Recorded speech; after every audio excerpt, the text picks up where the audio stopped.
روز تم سے شیطان جیتا ہے، کبھی تو بھی تو ہمت کر کے شیطان پر جیت حاصل کرنا۔ تو یہ اصل میں وہ پوائنٹ ہے کہ دنیا داری میں آپ جتنے بھی مستغرق ہیں، آپ سے جتنے بھی گناہ سرزد ہو چکے ہیں، آپ جتنے مرضی بڑے گناہ گار ہیں، آپ کبھی اللہ کی بارگاہ میں نہیں آئے، آپ نے کبھی مسجد کا رخ نہیں کیا، آپ نے ہر گناہ کیا، رب کی ہر نافرمانی کی ہے، لیکن کبھی تو آپ اپنے آپ کو اللہ کی بارگاہ میں کھڑا کریں نا، کبھی تو اللہ کی بارگاہ میں پیش کریں، کبھی تو اللہ رب العزت کی بارگاہ میں حاضر ہو کر کہے نا کہ مالکہ تیرا گناہ گار بندہ آ گیا۔ جب اس سے کہا گیا کہ آپ نماز، تو اس نے کہا میں نوجوانوں سے کہتا رہتا ہوں نماز پڑھا کریں، ضرور پڑھا کریں، اور پابندی کے ساتھ نماز کو پڑھا کریں۔ اس نے کہا کہ صرف اس لیے نہیں کہ جب یہ جملہ اس نے کہا نا تو اینکر جو تھا، جو سوال کر رہا تھا، اس نے کہا جی حاضریاں ہوتی رہتی ہیں، حاضری لگتی رہنی چاہیے۔ تو شعیب اختر نے بہت بڑا جملہ بولا، اس نے کہا حاضریاں یا نمازیں تو اولیاء اللہ کی تھیں، نمازیں تو اہل بیت کی تھیں، نمازیں تو صحابہ کی تھیں، نمازیں تو حضرت داتا علی اجمیری کی تھیں،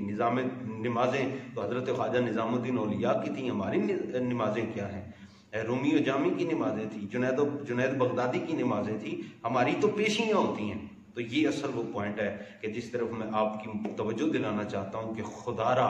وقت گزرنے سے پہلے، سانس کی ڈور ٹوٹنے سے پہلے، ایک لمحے کے لیے، کہیں ایک لمحہ آپ ٹھہر کر ایک لمحے میں یہ سوچ لیں کہ ہم اگر ابھی مر جائیں، ابھی چند لمحوں میں ہمیں موت آ جائے، ابھی چند لمحوں میں سانس کی جو ڈور یہ لڑی ہے یہ ٹوٹ جائے، ابھی ہم اس دنیا سے رخصت ہو جائیں، تو کیا جواب جرم دیں گے ہم خدا کے سامنے؟ اس نے کہا جب ہم تکبیر تحریمہ کہتے ہیں تو یوں ہاتھ اٹھاتے ہیں تو مطلب یہ ہوتا ہے کہ ہم سرنڈر کر رہے ہیں، جیسے ہینڈز اپ کہا جاتا ہے تو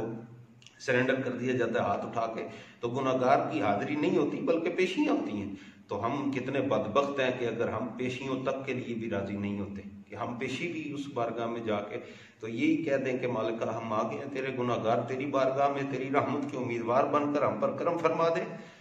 تو آئے نا ایک لمحے کے لیے سوچیں۔ میں کہتا ہوں مولویوں کی آپ نہیں سننا چاہتے نہ سنیں، آپ بڑے دنیا دار ہیں، آپ نے دنیا کی بڑی تعلیم حاصل کر لی ہے، آپ نے ٹیکنالوجی میں بڑی ترقی حاصل کر لی ہے، آپ نے وقت کے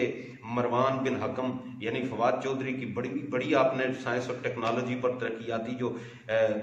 اس کی تھی تحقیقات، ان کو آپ نے بڑا فالو کر لیا۔ ایک لمحے کے لیے کہیں ٹھہر کر یہ سوچے تو صحیح کہ جس خالق و مالک نے ہمیں پیدا کیا ہے، کیا ہماری زندگی کا یہ مقصد اس نے بنایا کہ ہم گناہ پہ گناہ کرتے رہیں، نافرمانیوں پہ نافرمانیاں کرتے رہیں، مر گیا مردود نہ فاتح نہ درود؟ کم از کم ایک لمحے کے لیے زندگی کے کسی لمحے میں یہ بیٹھ کر ضرور سوچیے اور غور کیجیے کہ ہم اللہ اور اس کے پیارے محبوب کی رضا کے لیے کتنے کام کرتے ہیں۔ بس جس دن ہم نے یہ سوچ لیا، یہ ہمارے دل میں یہ سوچ پیدا ہو گئی کہ ہم خدا کے بندے ہیں، خدا کی دی ہوئی نعمتیں کھاتے ہیں اور ہم نے خدا کی بارگاہ میں پیش ہونا ہے، ہم نے حساب دینا ہے، جس دن ہمارے دل میں یہ سوچ پیدا ہو گئی، یقین مانے انقلاب آ جائے گا۔ یقین مانیے کہ نوجوان ہماری آئندہ نسلوں کا مقدر سمجھ جائے گا، پورے کا پورا معاملہ ہی بدل جائے گا۔ میں بہت کچھ کہنا چاہتا ہوں لیکن ویڈیو بہت زیادہ طویل نہ ہو جائے، اس لیے میں یہ چند ایک گزارشات کر کے آپ سے اجازت لینا چاہوں گا۔ خدا را ابھی وقت ہے۔